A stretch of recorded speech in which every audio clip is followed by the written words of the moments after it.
Book of Alice here, or Ariel, whatever you want to call me. Sup guys, I'm back with another iceberg video that may be intriguing to you. Cartoons, they're meant to be fun, sometimes colorful, very playful and transparent. So it's weird and interesting to hear that sometimes they're more than that, raveled with mystery and other fascinating details. Today we will be going over this obscure Cartoon Network iceberg and explaining its entries. This is one of those more long and laid back videos that you play in the background, so go ahead and use me as static noise, and if you enjoy long form contents like this, consider subscribing as it helps the channel out a lot. Anyways, let's get into it.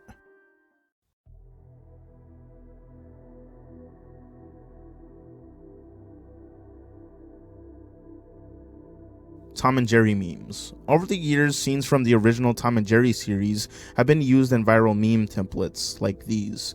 It's pretty funny to think that this series is decades old but is still relevant and has a presence in social media in the form of memes. Jake's death comic. Steve Wolfhard, a crew member, created a comic about a headcanon he had about Jake's death, in which Jake's body blows up in size after his passing, eventually filling the empty crater anew. This is not canon, but since it is from a crew member who did create lore for the future of the show, there's a bit more credibility than just some random fan's creation. Topless Heather. Topless Heather is referencing the scene in which, during a challenge, a branch rips off Heather's bra and accidentally exposes her boobs to everyone. Of course, in the episode's broadcasting, the scene was censored, though some claim to have seen the uncensored version in Canada and have allegedly posted the raw scene onto YouTube. I cannot confirm nor deny this. Being that we are YouTube friendly here, I will only show the censored scene.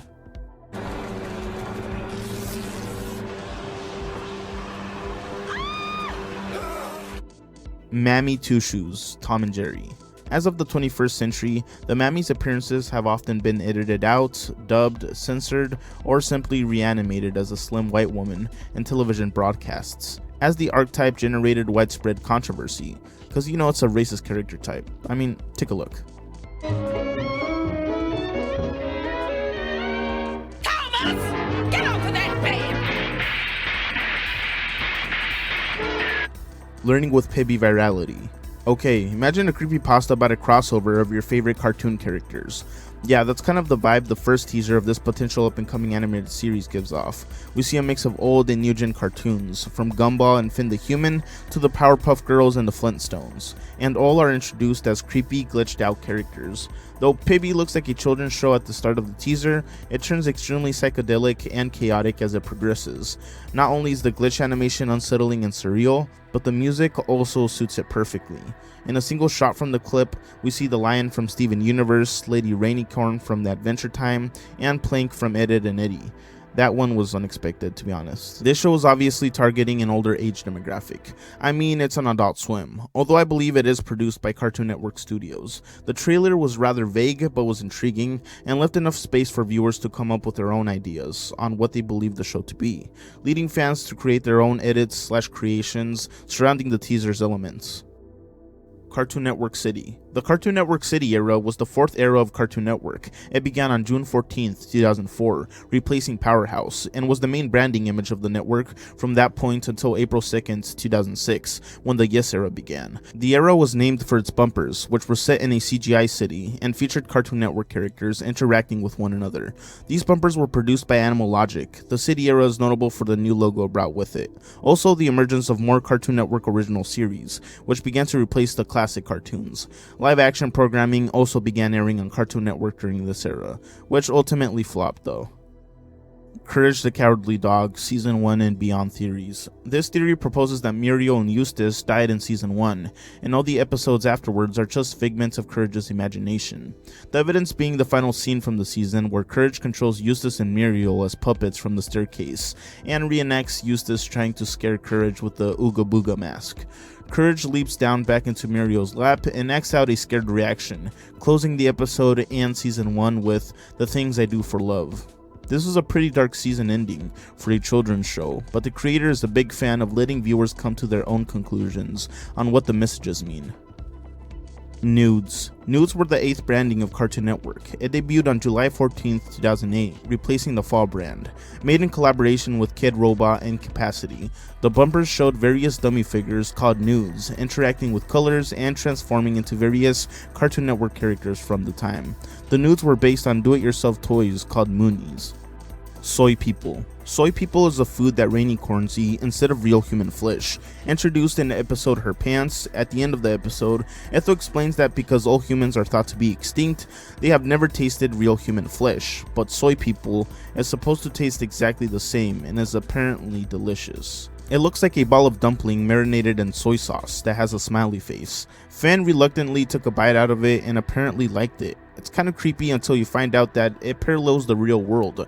According to the testimony of people who have actually eaten other people, aka cannibalisms, or cannibals I guess, the taste of human meat does not reflect the beef-like appearance. Both serial killers and Polynesian cannibals have described human as being most akin to pork than anything else. Bacon do be good. The Looney Tunes logo, Mandela effect. How do you guys remember the tunes and Looney Tunes being spelled? With 2 O's or a single U like musical tunes? Well, it has always been spelled with a single U, though lots of people remember it being spelled with 2 O's to fit the aesthetic of the whole cartoon theme, but this has never been the case. How do you guys remember it? Captain Planet on population control. They had Hitler and Captain Planet, like bruh, they had no boundaries on the topics to touch on.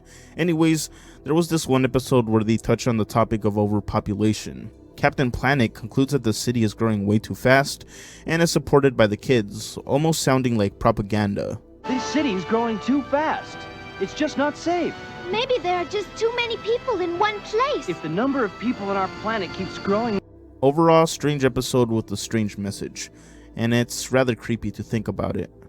The Cartoon Network website hacks. The Cartoon Network website hacks was an incident affecting websites for Cartoon Network Brazil, Cartoon Network Hungary, and Cartoon Network UK.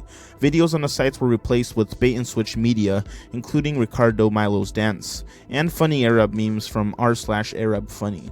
News of the hack traveled across social media.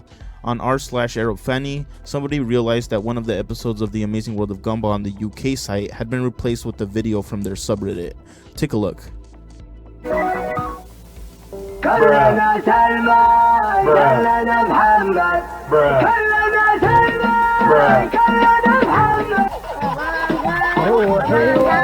Now let's move on to the shallow waters.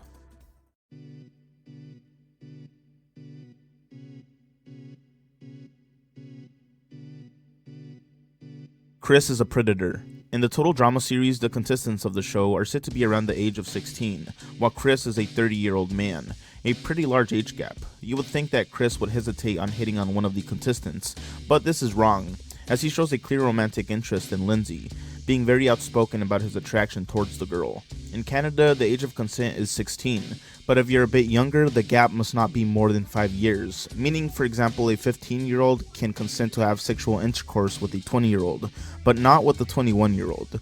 This means that though Chris's comments are creepy, he will not go to prison if she's truly 16 years of age and consents, because it's legal in Canada. I wonder if the showrunners ever took this into consideration, or if this is just normal in Canada and strange for us American viewers. Let us know in the comments.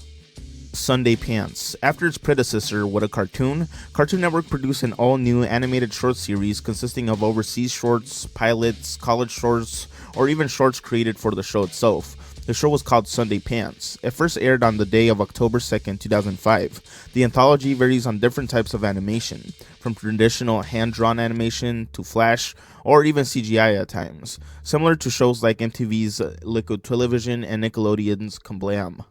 The Juke Fangirl. Juke is a supporting character in The Amazing World of Gumball. He is a student that transferred to Elmore from his hometown, Boomboxburg. Nobody ever understands what he's saying because he only speaks in a combination of electric drums and beatboxing. Supposedly, a fangirl cut his name into her arm, and this went semi-viral on some Amazing World of Gumball fan forums. Nonetheless, I couldn't find anything on it. It may have been taken down by Tumblr already due to self-harm guidelines, and nor would I ever show it on my channel either. If anybody knows about this, leave some more information in the comments. Skylar Page essay claims. I'm trying to be YouTube friendly here, so I'm going to use the acronym SA. So if you don't know what that means, try Googling it. In July of 2014, Skylar Page, the creator of Clarence, was accused of SA by Emily Partridge, the storyboard revisionist for the series Adventure Time. After finding this out, Cartoon Network fired him and replaced him with Rothbill. After her coming out, others began to speak out against him. Another source from the Clarence Wiki states Skylar Page was fired from Cartoon Network for having a mental breakdown, and frequently caused by his bipolar after the allegations of sexual harassment. Jeff Rose said on his Tumblr page that Skylar is currently in the hospital seeking medical treatment for his bipolar disorder. Supposedly, he did other stuff like putting cigarettes up his nose and running around shirtless. There are no other videos or photos related to the incident, but it is certain that it happened through posts made by Emily Partridge. In 2016, a friend of Skylar named Mike Toole revealed what Skylar actually did. According to Mike, Skylar stuck an ET hand near Emily's crotch, which end result got him fired. Cal art style. This entry is regarding the topic of the Cal art style. If you don't already know, the Cal art style is the practice of a particular type of character design that can be seen all throughout modern day animation, with multiple characters spanning different networks sharing similar facial features. The reason that it's called Cal Arts is because most of those who designed the characters in these animations attended California art schools, specifically the California Institute of Art. But this theory has been criticized as the multiple shows used as examples for this have unique animation styles of their own, and most of the animators didn't even attend Cal Arts. But who knows? What do you think? Cartoon Network Family Guy. Larry and Steve is a What a Cartoon episode directed by Seth MacFarlane. The short would eventually become what we now know as Family Guy, while Larry and Steve were changed to Peter and Brian Griffin. A pilot character similar to Quagmire also appeared. Teen Titans Go adored by the network. I guess this is speaking on a scheduling controversy about how they have constant reruns of the show on the Cartoon Network channel, pushing away tons of mature viewers, but this could also be in reference to it not being cancelled after years of constant hate from the public. There was even a petition made to cancel the show, racking up thousands of supporters. Warner Bros. And DC Comics saw that action-based animated shows were on a decline and becoming less popular amongst their audience, so they decided to take a different approach by making the series less serious and more goofier, meaning that fighting scenes weren't going to be prominent in this new series, and instead, it was going to focus on the superheroes' downtime. Creators Michael Hellenic and Aaron Horvath admitted that they've never watched the entire Teen Titans original series, and merely watched selected episodes to get ideas for some Teen Titans Go episodes, which is a major reason why it's not really similar to the original in both the artistic style and also character personalities. The Alla Tyler video. Alla Tyler is the ship name for Alejandro and Tyler. This is in reference to the totally not safe for work video of them doing it together, if you know what I mean. Of course, I can't show any clip whatsoever of it on here because, you know, it's YouTube and we're trying to keep it friendly, but it does exist. I mean, search it up on Google, I guess. Dexter's Rude Removal. Rude Removal is an episode of Dexter's Laboratory that was originally intended to be part of an episode for Season 2. Instead, Rude Removal was quickly banned and rejected from airing on Cartoon Network due to the characters swearing, even though the profane words themselves weren't censored. They even had Dee Dee giving us the bird in the intro card. In this episode, Dexter invents a rude removal machine that separates his and Dee Dee's rude behavior from their good behavior. However, chaos ensues when their rude clones head out of the lab and tear up the house, leaving an angry mom in their wake. The episode only aired at some animation festivals before Adult Swim got a copy of the episode and uploaded it to the internet on January 22nd, 2013, before it was taken down on January 25th, 2013, only 3 days later.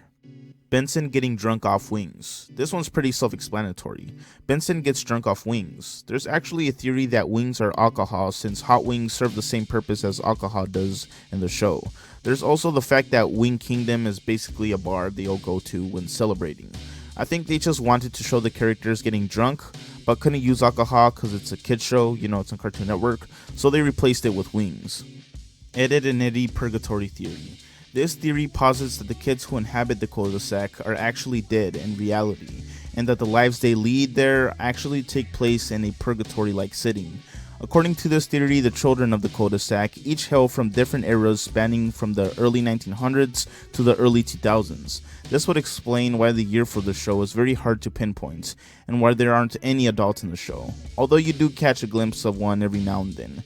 This theory also points to facts such as the children's green/blue tongues, as the tongue does in fact turn a bluish shade when you die, and the endless summer in the earlier seasons. I don't know about you guys, but I always found something off-putting about the series. Something eerily dark, but what do you think? Of course, it's just a cartoon, but it's fun to speculate. The Moxie Show. The Moxie Show was an animated anthology television series produced by Hanna-Barbera and is the first Cartoon Network original series. The show ran on May 25th, 1996, originally as The Moxie Pirate Show, and consisted of classic cartoons divided by 3D animated interstitials, featuring Moxie, a dog, and another character named Flea. Though the show ran for 7 years, it didn't gain much popularity amongst Cartoon Network fans, and tons of footage of the show is still missing. Now let's move on to The Abyss.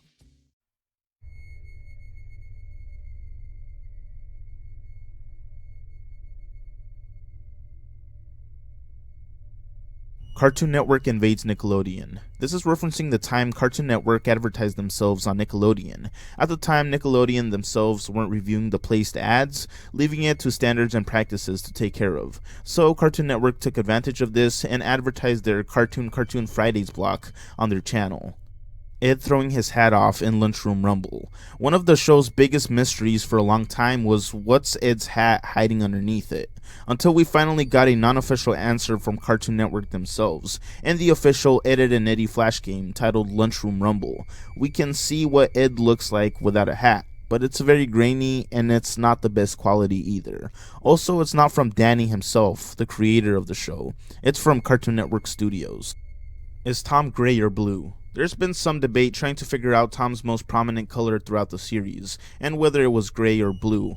Well, most people seem to agree that it has always fluctuated throughout episodes, but that he was primarily dark blue. What do you think? Is this some sort of Mandela effect? And do you remember him always being gray? Let me know in the comments. This one did trip me up a bit, not gonna lie. Toonface. Toonface is a series of shorts in which characters from Cartoon Network shows interact on a social media called Toonface, which is a parody of Facebook. Yep, that's pretty much it. American Psycho reference. So you guys know American Psycho, right? That movie about the rich guy with an ego who kills people and hires hookers? Yep, it's referenced in one of the least suspected shows. This entry is referencing the scene in which Jeff parodies the infamous American Psycho's Patrick Bateman's morning routine. Take a look. I live on Salem Lane in Aberdale, Arizona. My name is Jeff Randall. I'm in the 4th grade. I live in the American Gardens building on West 81st Street, on the 11th floor. My name is Patrick Bateman. I'm 27 years old. Courage the Cowardly Dog Skinwalker Theory. In Navajo and other Native American cultures, a skinwalker is a type of harmful witch who has the ability to turn into, possess, or disguise themselves as an animal or other humans. They walk on all fours and are mostly seen in the New Mexico desert. Supposedly, the single house in the middle of nowhere in the series is based on a real house in New Mexico, where an elderly couple used to live. They reported many strange incidents, and in one report mentioned seeing a skinwalker. Weeks later, they vanished, and only their dog was found in the home. At first, the story and picture that went viral seemed fake, but the house is actually real, located in a city named Truth or Consequence in New Mexico. But the reality is even worse, as the house was the place where the real gruesome murders of kids took place by serial killer David Parker Ray, targeting homes that were isolated from people and emergency services. The Mushroom War. The Mushroom War, also referred to as the Great Mushroom War, was an apocalyptic event that occurred roughly 1,000 years before Adventure Time. This was first speculated by fans until it was confirmed to be true. The war crippled and eventually resulted in the near annihilation of the human species, and left their civilization in ruins throughout the land of Wu. The end of the war left much of the world devastated and devoid of much life. The infrastructure that had existed throughout the land had been mostly destroyed. The little human infrastructure that was survived, such as greater bridges and office buildings, now lay in ruin. Evidence of the war appear in the form of abandoned military vehicles, ruined army blockades, bombed buildings, and crashed warplanes. A great deal of human technology also remained scattered throughout the land. Terror Tales of the Park 2 Deleted Ending. Terror Tales of the Park 2 deleted ending is a very dark and twisted ending to this Halloween special that was cut for obvious reasons. You can find the original storyboards for the ending here. The original ending shows the gang looking at the ambulance, where it shows what will happen to them. They see their dead bodies lying on the ground with the paramedics laying sheets on top of them, as a paramedic turns around to reveal that it's a zombie. The tow driver reveals that he's a zombie also, as he drives the truck down to a portal to a fiery dimension, presumably known as Hell, and ends as we pan out to show a jack-o'-lantern that says Happy Halloween. Concrete. Concrete was a character that was proposed to be in Steven Universe. The early sketch of the character was seen in the Steven Universe Art and Origins book, and faced a lot of backlash from the public due to its racist portrayal of black people, and the comment describing the character saying that she couldn't read. The character shared a lot of similarities with minstrel cartoons that depicted black people as dumb and illiterate, with facial features like Concrete's. Though some deemed it extremely offensive, others thought it was simply insensitive, and that they should have thought twice before releasing it. Many others believe that the fans were overreacting as well, but what do you think? Yori the Spaceman. Yori the Spaceman is a 2002 3D animated series created by Sparks Animation Studio, produced for Cartoon Network, and other television broadcasters. The series consisted of 26 3-minute episodes chronicling the life of the main character Yori, an astronaut that has become attended to the moon. While only a limited amount of information on the series can be found today, it is known to have received a both French and English dub, and has aired in a variety of countries, such as France, America, and Australia. Luke Weber. Luke Weber was a storyboard artist for Steven Universe. He was also a storyboard artist on Gravity Falls, Freebirds, Generator Rex, Teenage Mutant Ninja Turtles, and Ben 10 Ultimate Alien. According to a Reddit thread I found about the guy, he's allegedly hard to work with and just a pain in the ass for everyone around him. He would allegedly spend his time at work drawing fan art of himself and Pearl in a relationship instead of working on the show like he was supposed to, and was kicked out of the Crewniverse after he allegedly gave Rebecca Sugar, creator of Steven Universe, a drawing of himself having sex with Pearl. He allegedly threatened Dana Terrace, creator of the Owl House, with a knife as well. He's been completely blacklisted from the animation industry, and he hates Alex Hirsch, creator of Gravity Falls, because he thinks Hirsch stole Dana Terrace from him. He is also allegedly very homophobic and misogynistic. He was supposedly interviewed by YouTuber Easy Peasy, according to 4chan, where he called out the industry for what it allegedly was, saying that the only reason Steven bombs were a thing was to get better ratings in a short amount of time, and that Rebecca Sugar wasn't all good of a leader, and would sneak in LGBT messages without Cartoon Network knowing. And that was the Cartoon Network Iceberg. If you enjoyed this video and would like to see more like it, be sure to subscribe and check out my other content. Other than that, I'll see you next week. Later.